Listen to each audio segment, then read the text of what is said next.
southern city of Basra as being in chaos. An Iranian news agency says fierce fighting continues between the Republican Guard and opponents of Saddam Hussein. News 7 political editor Joe Day says the wave of anti-Saddam voices raising questions about the future of the defiant Iraqi leader. As Baghdad continues to return to some normalcy, the question comes, who will lead Iraq, and specifically, what will become of President Saddam Hussein? As some reports have him seeking to flee, these official pictures apparently are intended to reinforce his remaining in the country. In Boston today, Senate Armed Services Committee Chair Sam Nunn said of the Iraqi people, So I would hope that they would get themselves a new leader.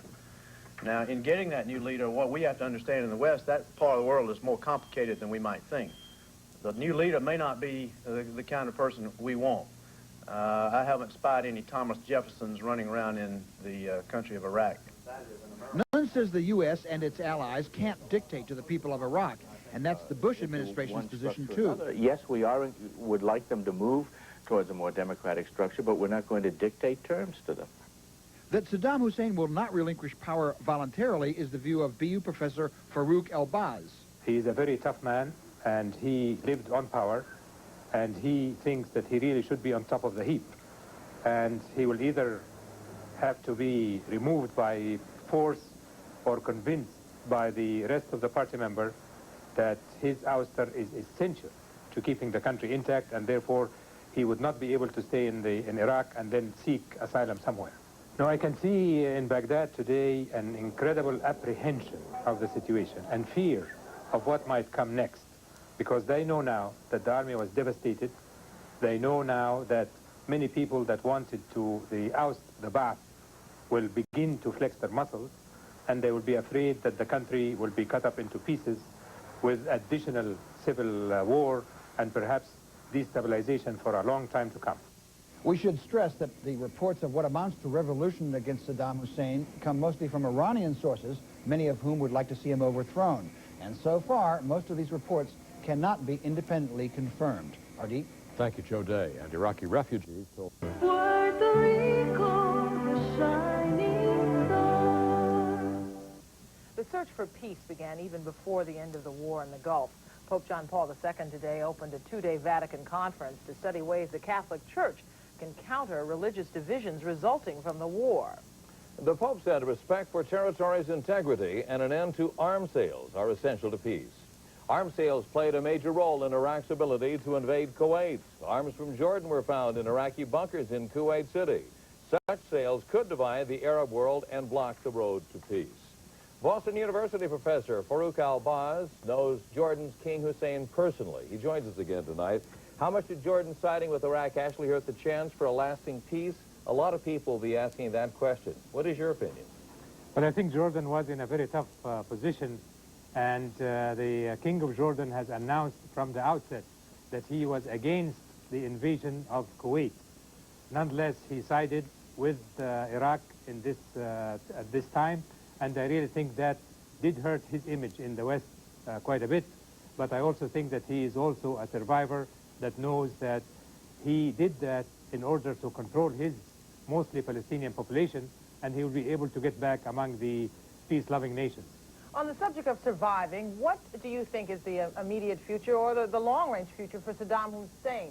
NBC was reporting tonight that they think his political future can be summed up in a matter of weeks. Do you think that's the case? Yes, I agree with this assessment, and I really believe that his person right now is more irrelevant than anything else.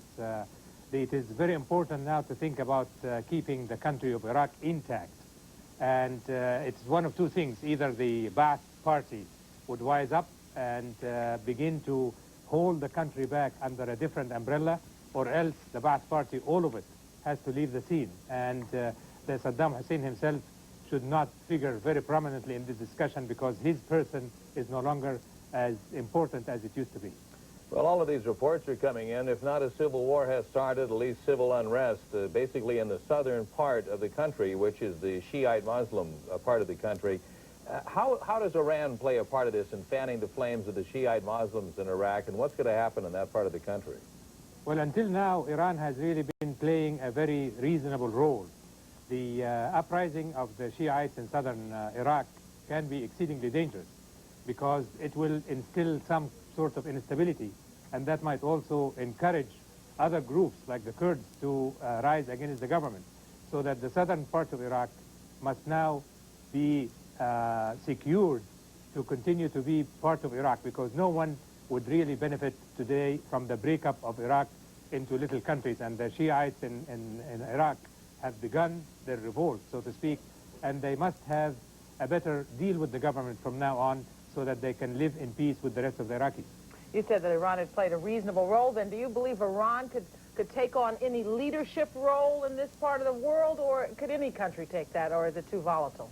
Well, Iran might be able to fan the fires if it would please them, if there is hope for a huge uprising of the Shiites in southern Iraq.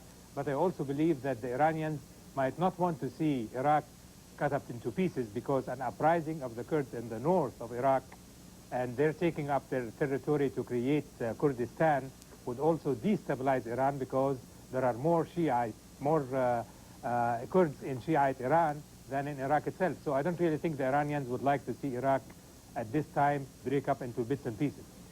Well, all of this is confusing for the average person sitting at home. There's so many different factions. But let's go back to the country of Kuwait. Linda Vester's live report a moment ago touched on this unrest that's there.